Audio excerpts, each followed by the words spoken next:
वालेकुम ए भाईजान माई हूँ अपने आप विच लाया आ मैंने वेख लो जिवें हल्के होए वधे हुंदे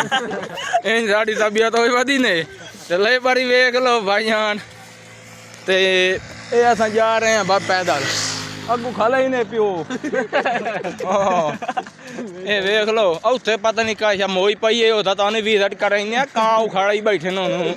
ते दो गद्दों मैं लाई वदा जेड़े उत्ते छोड़ने सानू नाल ही तारफ करे सा मुड़ का टाइम ते ए इने पर टावर ए लेबर ही ने सुभान अल्लाह इधर देखो सोनी सोनी लेबर लोन ते लेबर ते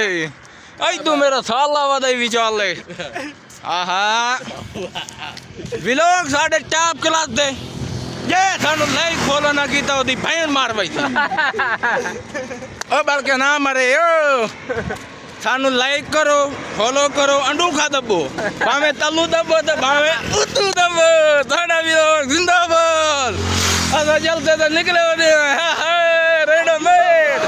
तकबीर डांस करो